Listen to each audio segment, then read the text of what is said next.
네, 시청자 여러분 안녕하십니까? 구독자 여러분 안녕하십니까? 100원, 200원 후원해주시는 후원자 여러분들께도 감사의 말씀을 드리고요. 저는 제 채널의 모토라고 할까요? 방향성이라고 할까요? 과거에 보수의 그런 두터운 벽을 좀 깨보자. 그래서 김대중 정부나 노무현 정부, 그러니까 국민의 정부하고 참여정부 시절에 MBC에서 그때 당시에 다큐멘터리를 백부작으로 이렇게 했어요. 매주 하나씩 주제를 삼아가지고 그때 제목이 이제는 말할 수 있다였는데 저는 그렇습니다. 제 모토가 이제는 말할 수 있어야 된다. 지금도 말 못하는 것은 말이 안 된다.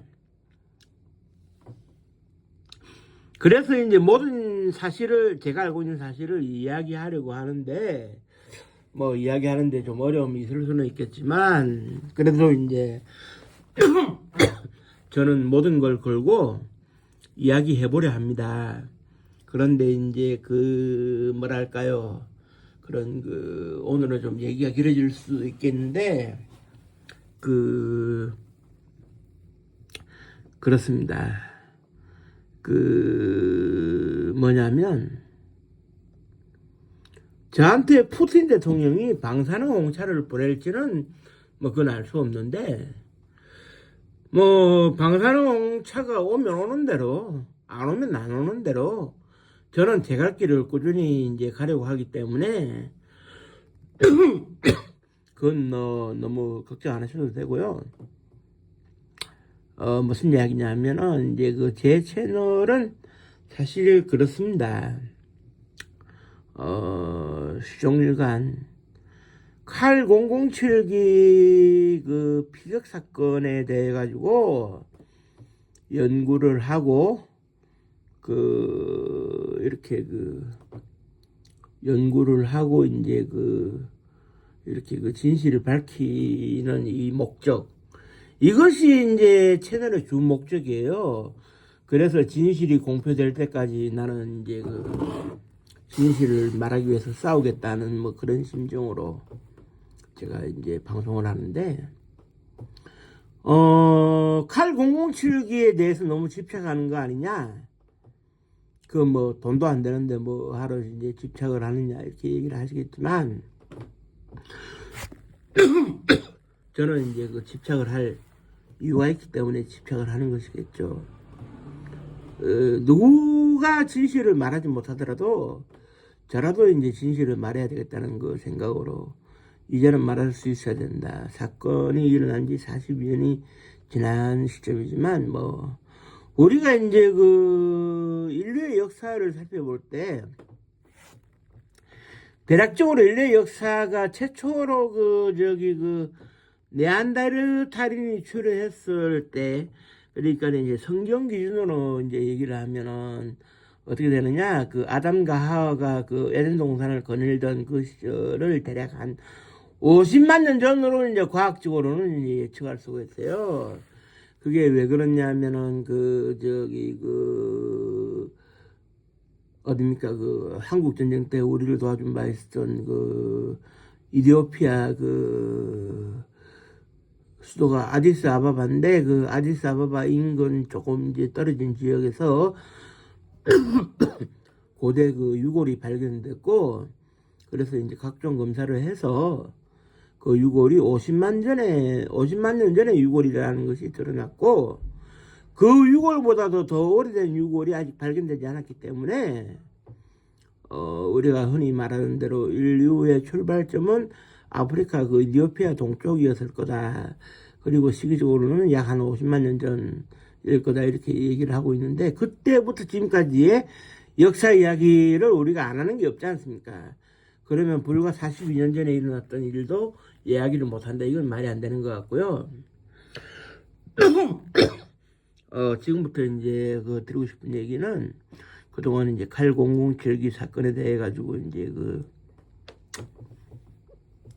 제가 연구했고 다른 분들이 뭐 앞서 연구했던 것들 그리고 기존에 밝혀진 자료를 토대로 해서 조금 정리하는 시간을 가져보도록 하겠습니다. 좀 시간이 좀 이렇게 소요가 되고 방송이 길어지더라도 양해를 부탁드리고요. 다만 이 동영상은 진실을 말하는 것 이외에 어떤 또 목적이 있을 수 있냐면 약간의 그런 수면 동영상이 될 수 있다면 또 좋지 않을까 하는 생각. 들으시다가 잠들으시면 저야 좋죠. 수면 동영상의 역할이라도 하면 저는 좋은 겁니다. 그리고 이 사실은 널리 알려져야 된다고 생각을 하기 때문에 이제 제가 이제 길게 방송을 하는 것이니까 양해를 바라고요.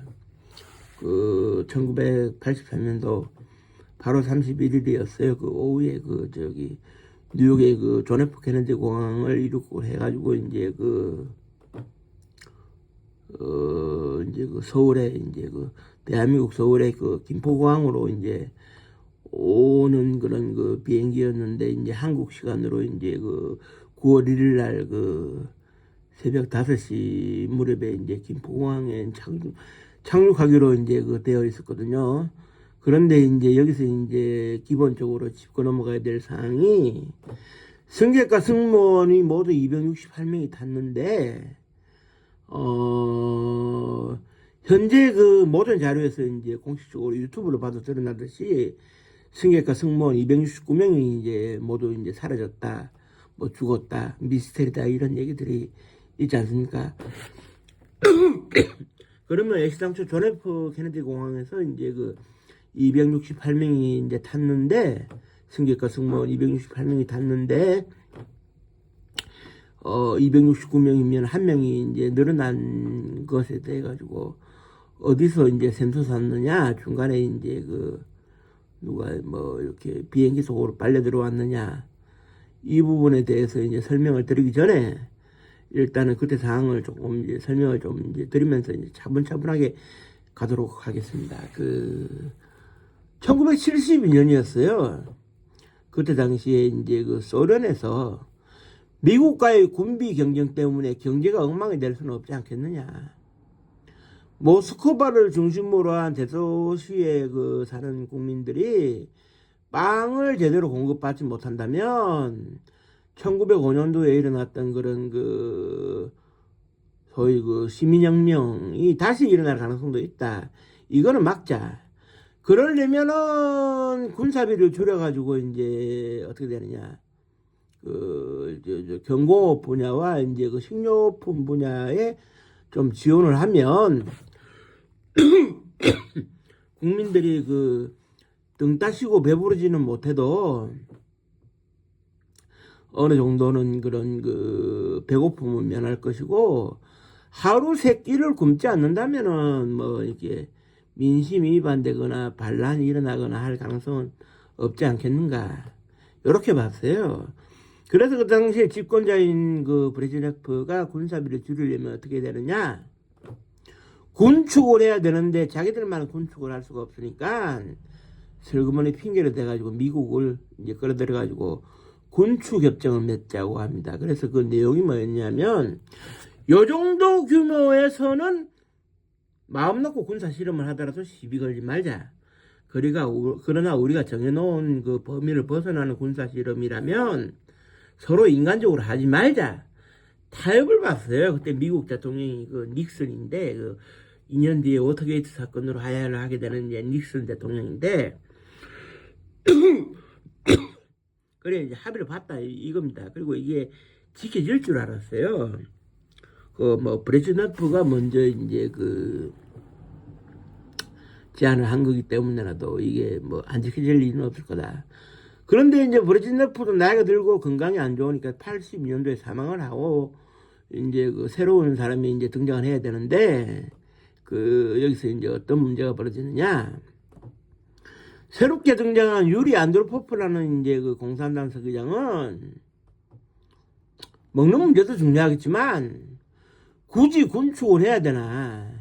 아직 냉전이 끝나지 않았는데 우리는 할 수 있는 군사 실험을 다 하면 좋지 않을까. 그래서 이제 새로운 그 허용치를 벗어나는 그 미사일 발사 실험을 한번 해볼 수 있으면 해보겠다. 그래가지고 이제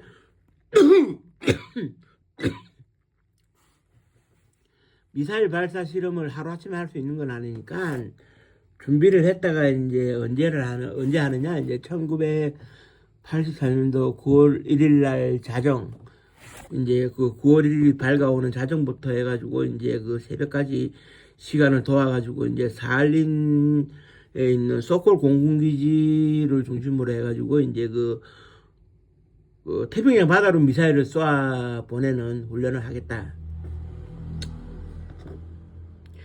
그래가지고 실제로 이제 미사일 발사 실험을 하고 이게 적당히 넘어갔으면 아무 일 없었을 겁니다.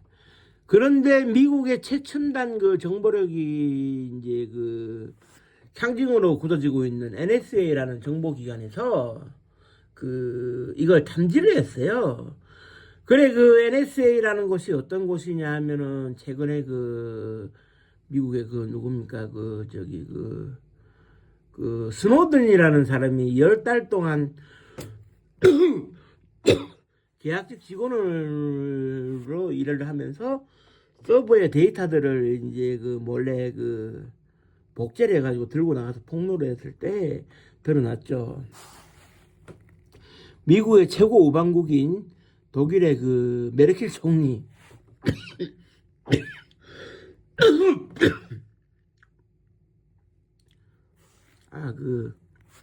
방송 중에 기침이 나왔을 때 대단히 죄송합니다. 사과드리고요.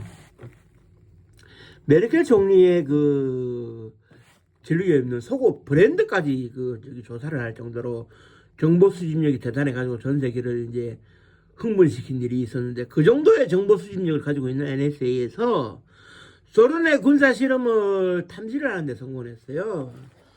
그러다 보니까는 이제 자연 발생적으로 어떻게 되느냐, 이 실험에 대해 가지고 몰래 이제 염탐을 하고 정탐을 해서 정보를 빼낸 다음에 소련이 이제 약속 위반을 했다는 사실에 대해 가지고 제대로 국제사회에 한 방을 먹을 준비를 하고 있었어요.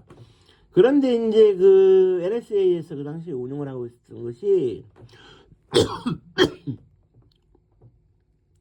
알래스카에 가면은 노라드라는 데가 있어요. 그러니까 이제 북미 우주항공 방위사령부라는 곳인데, 여기에 이제 NSA에서 운영을 하는 RC-135라는 정찰기가 있어요. 그래서 RC-135라는 이 정찰기를 사할린 근처까지 이제 하늘에 띄워가지고 소련의 미사일 군사 실험에 대해 가지고 정보를 취득해 보겠다, 이렇게 이제 만반의 준비를 하는 거예요. 그런데 이제 여기서 이제 어떤 일이 벌어지느냐, 이렇게 이제 보시면 될 것 같아요. 앞서 말씀드린 칼 007기가 뭡니까 8월 31일 날 오후에 존 F 케네디 공항을 이륙을 해가지고 이제 대한민국 서울 김포공항으로 가고 있었는데, 여기에 승객과 승무원 268명이 타고 있었다고 말씀드렸죠. 그런데 이제 그때 당시에 보잉기라고 하는 거는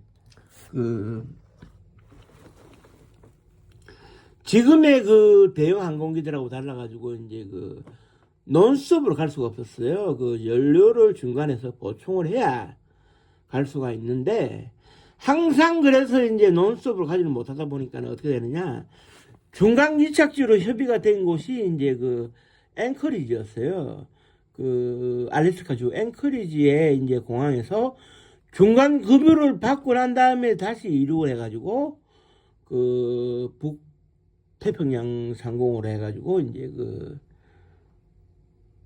서울 김포공항으로 이제 오게 되는데, 여기에서 이제 어떤 일이 벌어지느냐,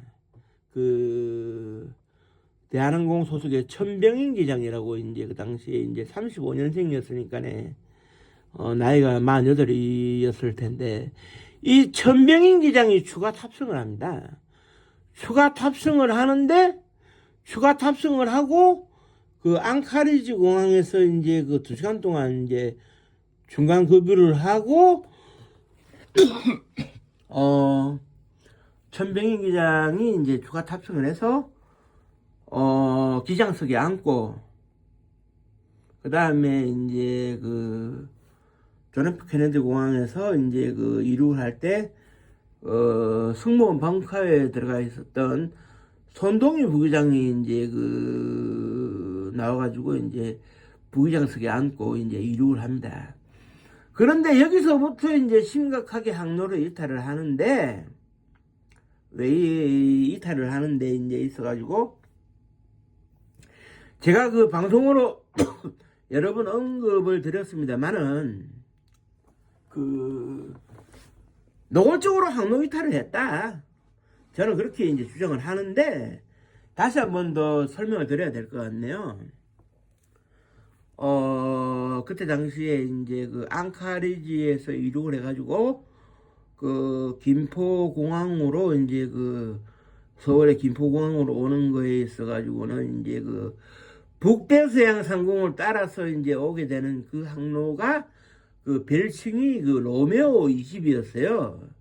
로메오 20 항로에 따라서 이제 오는데,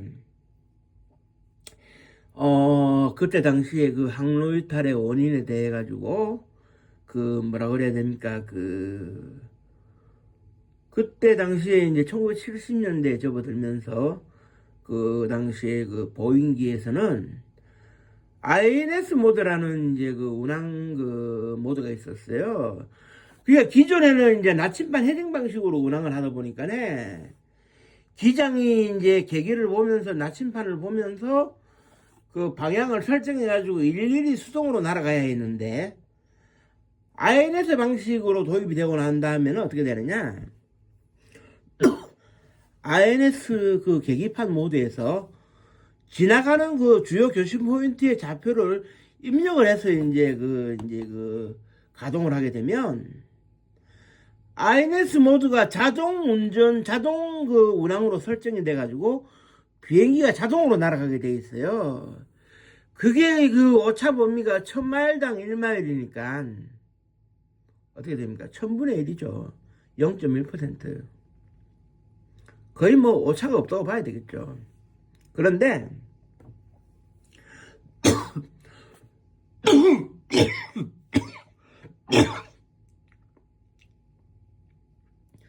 죄송합니다. 또 기침이 나오네요.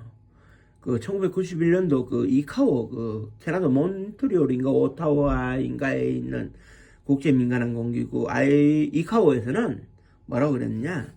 천병인 기장이 그냥 깜빡해가지고 INS 모드를 설정하지 않고 나침반 헤딩 모드로 이제 운항을 하면서 수동으로 운항을 해서 오다 보니 항로를 이탈했다, 이렇게 이제 그 발표를 보도상에서 했는데, 저는 그게 아니라고 이제 끊임없이 주장을 하는 입장이거든요.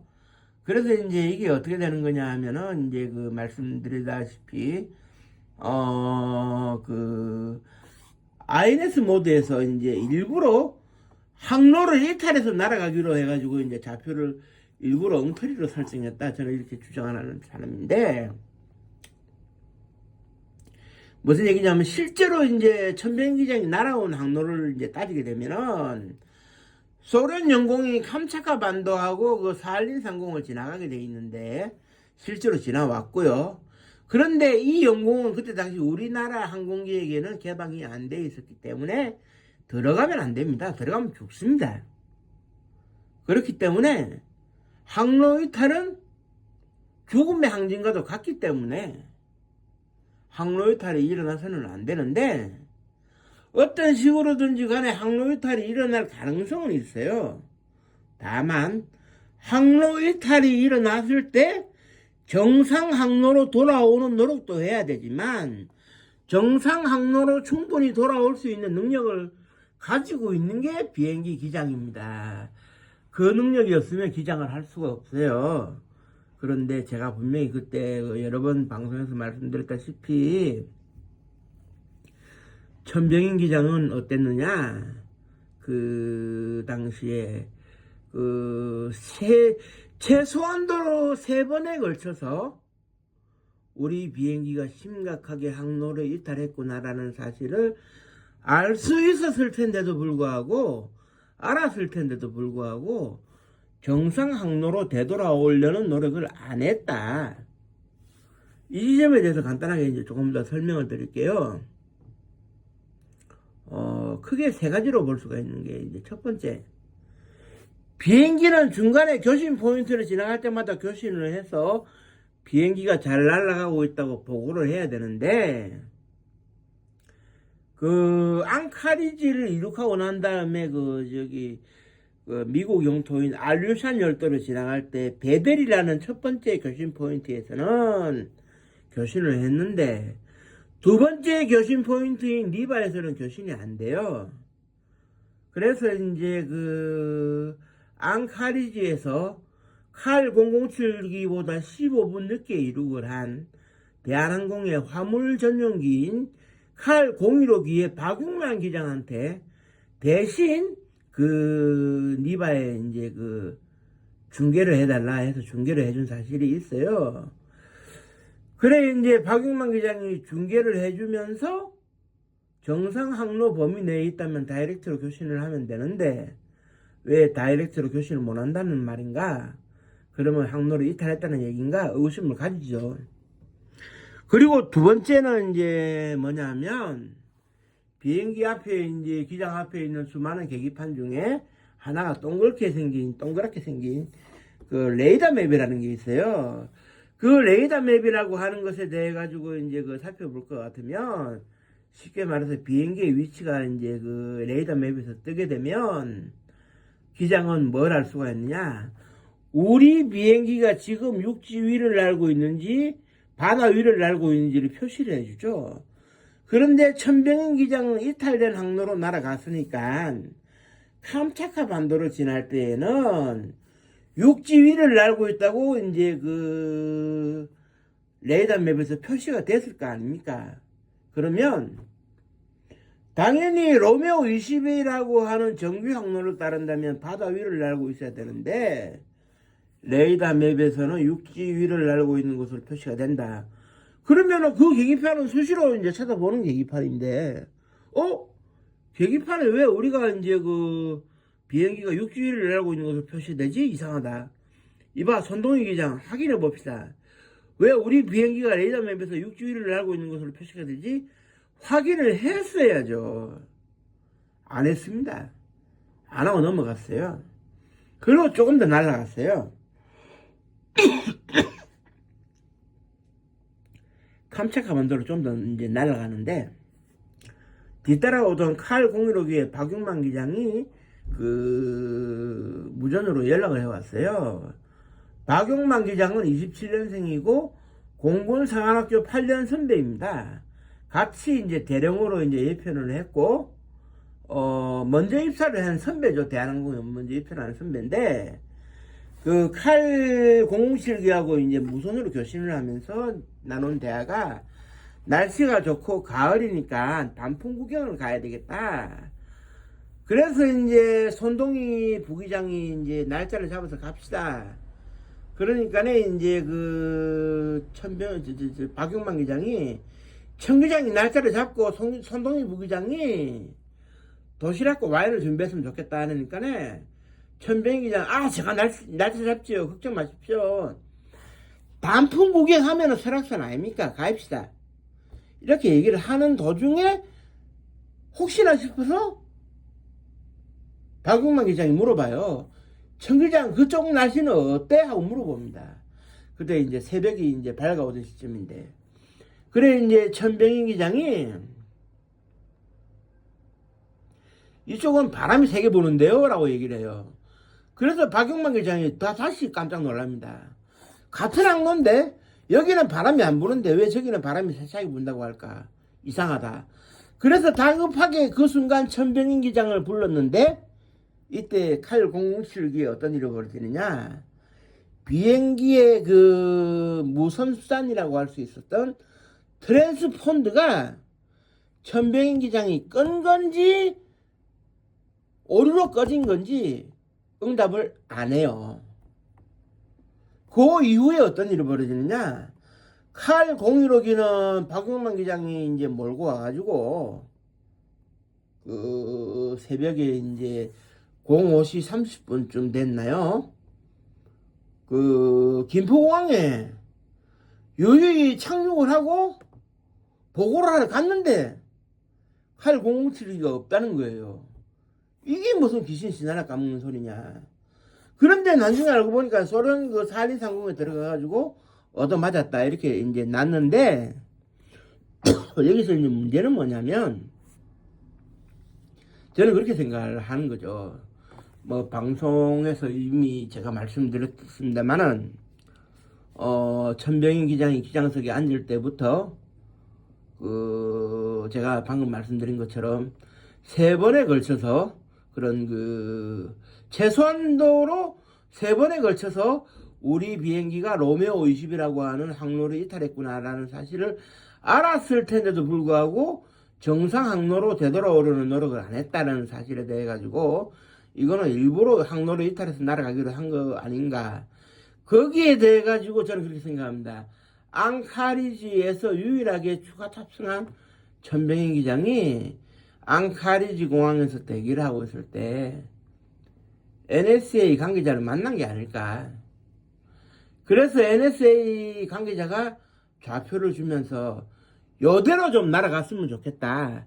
그렇지만 아무 일도 일어나지 않을 거니까 걱정 못 들어 매라 해서 NSA 부탁을 거절할 수 없었던 천병인 기장은 뭐 일설에 의하면 예전부터 뭐 CIA에 뭐 요구도 들어주고 뭐 했다는 얘기가 있더라마는 그래서 들어준다고 해가지고 일부러 이탈한 항로로 날아간 게 아닐까. 천병인 기장이 알았든 몰랐든 요구대로 날아간 게 아닐까 보여지는 가운데 NSA의 목적은 뭐냐. RC-135가 소련 내 군사 실험을 정확하게 탐지하기 위해서 들어가야 되는데 단독으로 들어가면은 당연히 소련 공군한테 얻어맞을 가능성이 있고, 그렇지만 칼 007기하고 이제 같이 들어가게 되면 그래서 비슷한 시간에 사할린 상공에 칼 007기가 지나가면서 RC-135가 얼쩡거린다면 두 마리의 토끼를 잡기 힘든 소련 공군이 두 대 중에 한 대를 잡으려고 하다 보면 RC-135를 놓칠 수 있고, 그러면 RC-135는 그 소련의 그 불법적인 군사 실험에 대한 정보를 캐치해내는데 성공하고 빠져나올 수 있지 않을까. 단 여차하면은 소련 공군이 RC-135 진짜배기 대신에 칼 007기를 RC-135로 오인할 수는 있지만 우리 입장에서는 뭐 칼 007기가 방패막이가 돼준다면 까짓것 뭐 이랬을 가능성이 나는 충분히 있다고 봐지는데, 일단 RC-135를 두 가지 측면에서 볼 수가 있을 것 같아요. 첫 번째는 보잉 707기를 가져다가 개조를 한 비행기이기 때문에 칼 007기보다는 작아요, 조금. 그러나 하늘에서 육안으로는 잘 확인이 안 되거든요. 그 소련 소콜기지 공군기지에서 근무하는 전투기 조종사들은 보잉 기체를 잘 알지를 못하고 뭐 무선 통신도 다 안 맞는 거고, 그 다음에 이제 그 보잉기라는 것을 알았다고 해도 칼 007기나 그 RC-135는 외형이 똑같이 생겼기 때문에 구분이 안 갑니다, 육안으로는. 거기에다가 민간 항공기에는 항공기 맨 앞에 녹색 등이라 해가지고 운항등을 깜빡이고 있어요. 그러면은 민수용 항공기이기 때문에 절대 격추하면 안 된다는 국제 규정이 있는데, 문제는 뭐냐, 군사용인 RC-135가 일부러 운항등을 깜빡이는 불법적인 일을 저지르고 있었다는 얘기입니다. 왜냐, 위급 상황에서 민간 항공기로 보이기 위해서. 그렇기 때문에 이제 소련에서 이제 그 레이더상에서 칼 007기가 잡혔을 때 RC-135가 잡혔는지는 아직까지 드러나지 않았습니다만은 칼 007기가 잡혔을 때 RC-135가 초래된 걸 수도 있다. 그래 수호기와 미국이 해가지고 두 대 네 대를 띄웠어요. 그래서 이제 그 칼 007기에 근접한 수호기의 그 오시포비치 소령이 육안으로 이제 그 운항등이 깜빡이는 것은 확인을 하고 보고를 했는데 소콜 기지의 사령관이었던 코르노코프 장군이 RC-135도 운항등을 깜빡이는 것으로 나는 알고 있다. 그래서 운항등이 깜빡이는 것 가지고 판단할 수는 없다. 지금 현재로서는 RC-135인지 아닌지 알 수는 없지만 우리로서는 식별이 되지 않는 적국의 비행기일 수 있는데 이게 만일 놓아줬다가 운항등을 핑계로 놓아줬다가 RC-135로 드러나면 우리 부대는 줄 초상이니 그냥 격추하라. 격추 명령을 내립니다. 그런데 여기서 이제 그 통제관이었던 티보분인 중령이라고 있었는데 이 사람이 그 오시포비치 소령에게 이제 그 지시를 해요. 무슨 얘기냐면은 지금은 좀 다릅니다만 그때만 하더라도 미군은 예나 지금이나 공군 전투기 조종사가 공중에 뜨면 모든 상황을 자기가 알아서 판단하게 되어 있습니다만은 소련 전투기 조종사들은 작전 상황에서 하늘에 뜬다 해도 통제관의 지시 없이는 미사일 발사를 못 하거든요. 그래서 이제 티보분인 중령이 경고 사격을 하라고 해서 로켓탄을 쐈다 이러니까 반응이 있느냐? 반응이 없다. 그러면은 안압 공대공 미사일을 발사하라 이러니까네 그 오시포비치 소령이 두 발을 발사하겠다. 그리고 두 발을 발사했는데 발사 직후에 기지로 귀환을 하고 오시포비치 소령은 보고를 하고 돌아갔는데 여기서 문제가 뭐냐? 이 지점에 대해서는 다른 분의 지식을 좀 빌려와야 될 것 같은 것이 그 뭐냐면 그 이스라엘 텔아비브 대학의 그 슐로스버그 교수가 이제 책을 쓴 거에도 나와 있습니다만은 정확하게 12분 동안 나선형 비행을 했어요. 항공기 속도가 평균적으로 그때 당시에 800km의 속도니까 12분이면 엄청난 거리를 날아갈 수 있는데 떨어진 거는 사할린 앞바다에 떨어졌단 말입니다.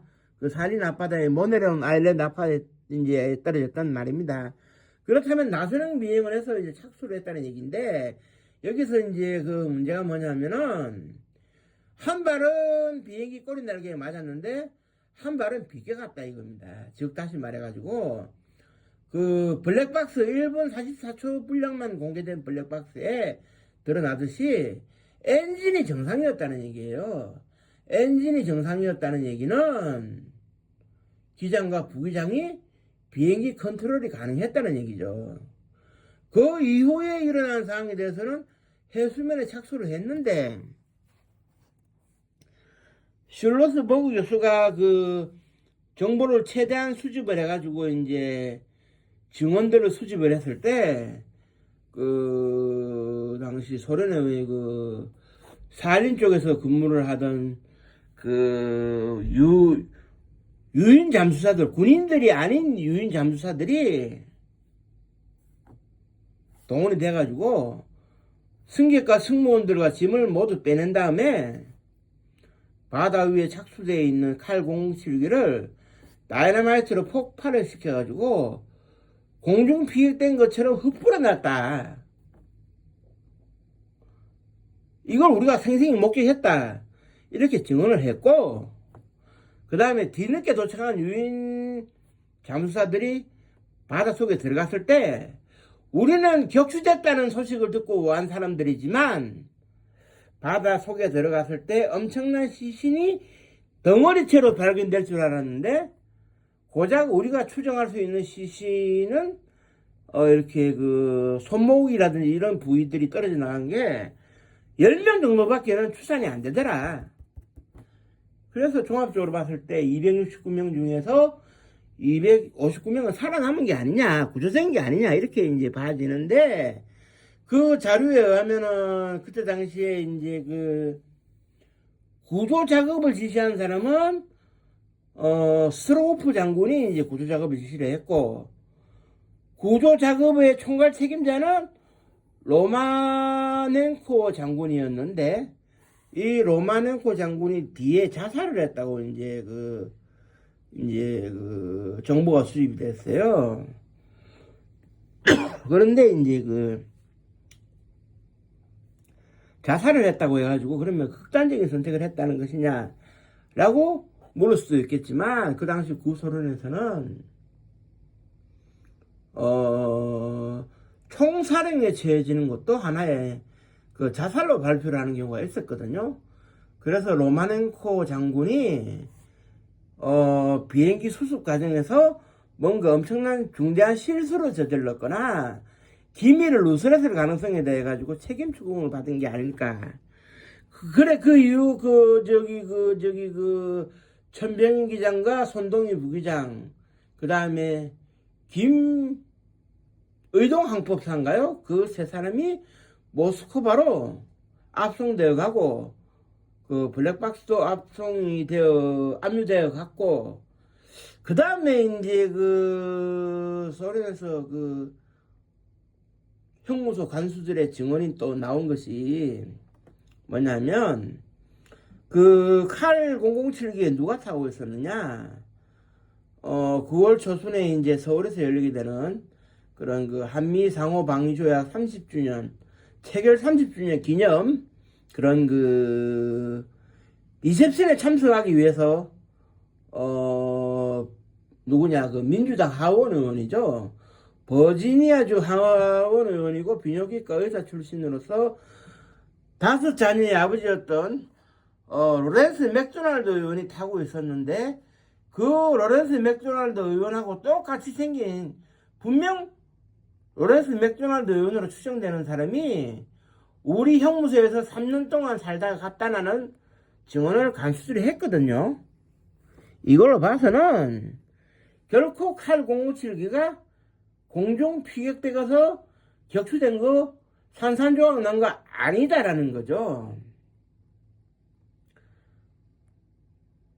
그리고 이제 또 한 가지가 이제 우리가 이제 얘기를 해볼 수 있는 것이, RC-135 같은 경우에는 유유히 정보 수집을 하고 빠져나가는 데 있어가지고, 그날 제가 추측하는데, RC-135가 단독으로 들어갔던 건 아닌 것 같아요. 그건 무슨 얘기냐? 칼 007기가 동시에 뜬 것도 사실이지만, 맥도날드 더글라스사의 미국 전투기 몇 대도 편대리로 들어가가지고 RC-135로 호위한 게 아닌가. 그 과정에서 소련 공군 전투기하고 소규모의 공중전이 있었던 것이 아닌가라는 이제 생각이 들어가지는 측면이 있는 것이, 어떤 증거를 찾을 수 있냐면은, 홋카이도 체북단 소야꽃이라고 하는 있어요. 어디냐면 사할린하고 가장 가까운 곳인데, 체북단이죠, 일본에. 그쪽으로 이제 물체들이 몇 개가 떠내려온 과정에서 맥도널드 더글라스사에서 제작한 것으로 추측되는 전투기 의자 일부가 이제 떠내려왔는데, 거기에 영어로 N자가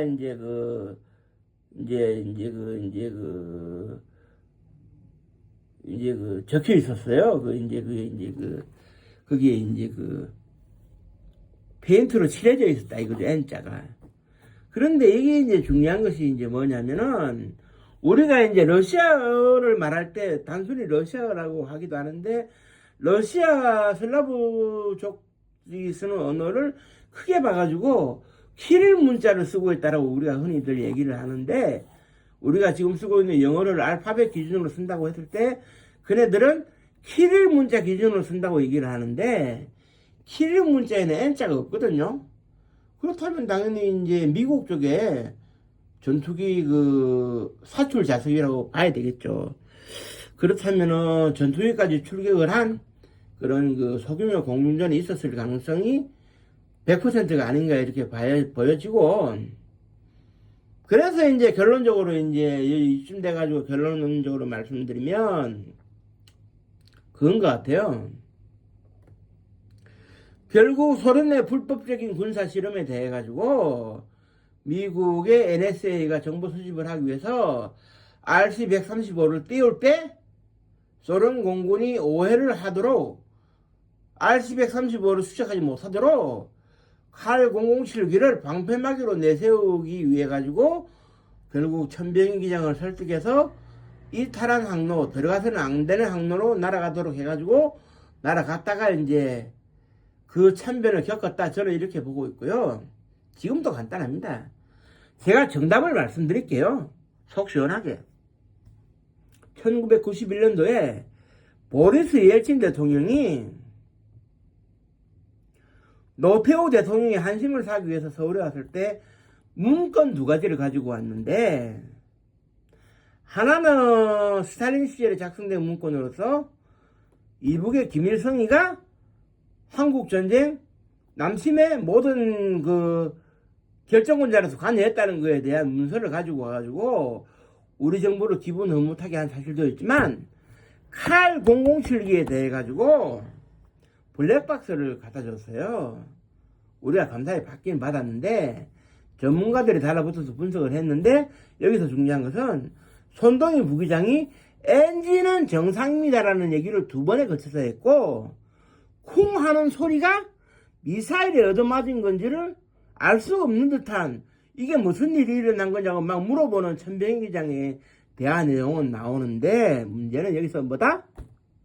12분 동안 비행을 했으니까 12분짜리 블랙박스 녹음 테이프가 남아있어야 되는데, 문제는 예eltsin 대통령이 건네준 것은 1분 44초. 그러면 나머지 7분 16초짜리는 어디 갔느냐? 그거를 왜 안 보여주느냐? 공개를 안 하느냐? 그거 공개하면 모든 거 드러나는지 않습니까? 블랙박스가 있는데 왜 공개를 안 합니까?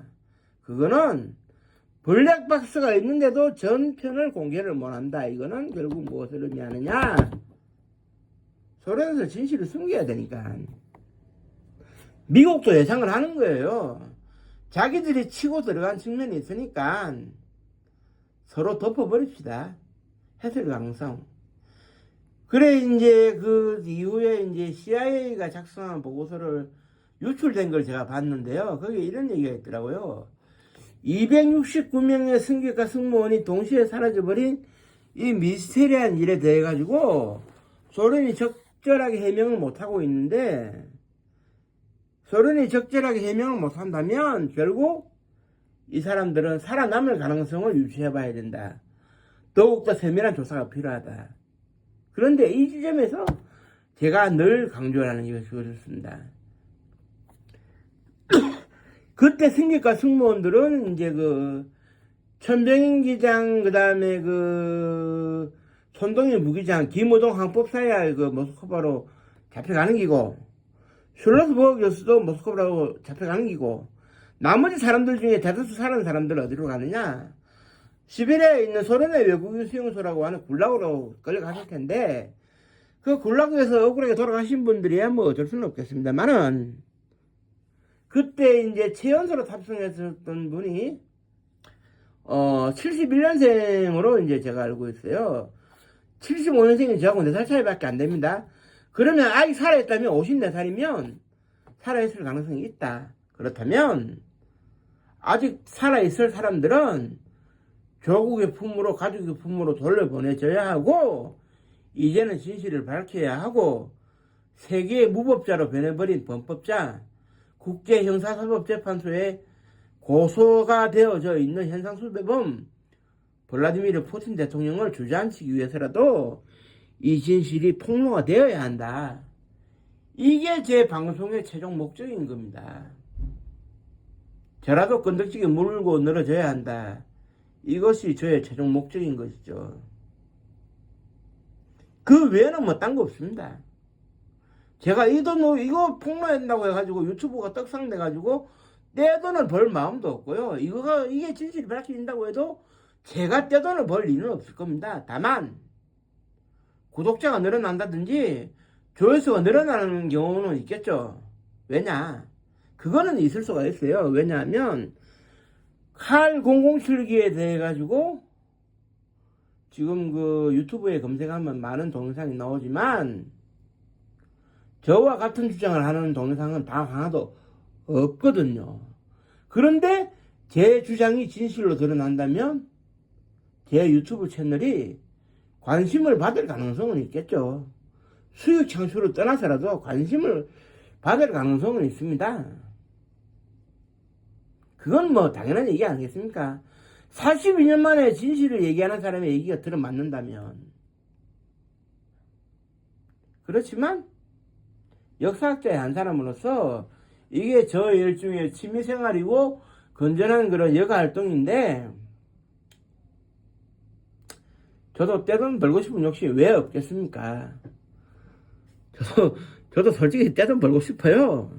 하지만 그보다는 희생당하신 분들이 어쨌든 돌아가신 분들과 아직 살아계실 분들을 포함해서 269명이기 때문에 그분들을 위해서라도 누군가는 진실의 동아줄을 붙잡고 있어야 된다. 그래서 이제 슐러스버그 교수가 책을 냈다면 나는 한국인으로서 피해 당사국의 국민으로서 그때 당시를 생생히 기억하는 사람의 입장에서 뭐냐? 유튜브에서 진실을 말하고 싶다 이겁니다. 사실 이게 저는 진실이라고 생각하기 때문에 블라디미르 푸틴 대통령이 제 유튜브를 본다면 솔직히 그 방사능 공차 보낼만 합니다. 자기들은 42년 동안 숨겨오는 내용인데 이게 드러나면 나라가 멸문제를 당할 수도 있고 모스크바가 흔들릴 수 있는데 물론 이 지점에서는 미국도 마찬가지입니다. 미국도 책임이 없지 않아 있기 때문에.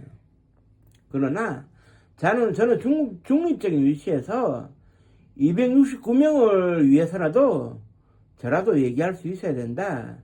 이것이 이제 제 주된 목적입니다. 다만 이 주제가 정확하게 들어맞고 진실이 드러나서 제 유튜브 채널이 떡상하면 저도 좋은데 거기에서 만일에 수익이 하다못해 몇백만 원이라도 생긴다면 저는 구독자 여러분들, 즉 다시 말해가지고 제가 컨트롤할 수 있는 범위 내에 있는 구독자분들에게는 어느 정도 돌려드리고 싶네요. 이런저런 방법으로. 진실을 말하는 게 참 용기가 필요합니다만은 이렇습니다. 미국의 그 CIA 버지니아주에 가면 CIA가 있고요. CIA 입구에 가면은 글귀가 새겨져 있어요. 근데 우리나라에 이제 그 뭐냐 하면 그 저기 지금 국가정보원 같은 경우에 이제 그 과거에는 이제 우리는 음지에서 양지를 지향한다 했다가 뭐 정보는 국력이다 했다가 뭐 이렇게 막 그 좀 어중간하게 이제 바뀌어 왔는데 CIA 랭글리 본부에는 이제 그 CIA 중앙정보국 버지니아주 랭글리 본부의 입구의 그 표지석에는 딱 한마디가 이제 영원히 변치 않도록 새겨져 있죠. 당신이 진실을 안다면 그 진실이 당신을 자유롭게 하리라.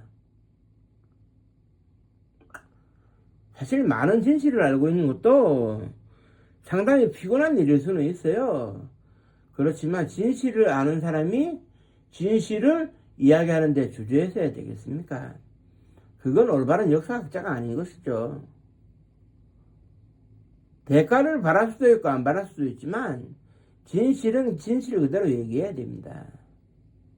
그 점에 대해서 저는 확고한 신념을 가지고 있어요. 제가 뭐 우스갯소리로 방사능 공차 얘기를 했지만 뭐 미국이나 소련이 러시아나 둘 다 서로 합의하에 듣고 싶은 뭐 내용일 텐데 이게 공개되는 것을 누가 그 원하겠습니까? 저는 끝까지 동아줄을 붙잡아 보랍니다. 그렇기 때문에 소리 소문 없이 제 동영상을 시청해 주시는 모든 분들이 저에게 힘이 되는 응원군이기 때문에 이 동영상을 끝까지 시청해 주신 분들에 대해 가지고는 감사의 말씀을 드리고요. 수면 영상이 되었다면 수면 영상이 된 데에 대해서 뭐 뿌듯하게 생각하고요. 뭐 앞으로도 기회 있을 때마다 칼 007기 관련한 영상을 또 올릴 수 있도록 하겠습니다. 오늘은 제가 한 50분 정도 방송을 했는데요. 저도 50분 정도 방송을 한 건 처음인데 좀 더 시간이 날 때마다 퀄리티 있는 동영상으로 찾아뵙도록 하겠습니다. 오늘은 월요일입니다. 한 주의 시작인데 또 피곤하시겠지만 꿀잠 주무시고 활기찬 화요일 되시기 바랍니다. 고맙습니다. 감사합니다.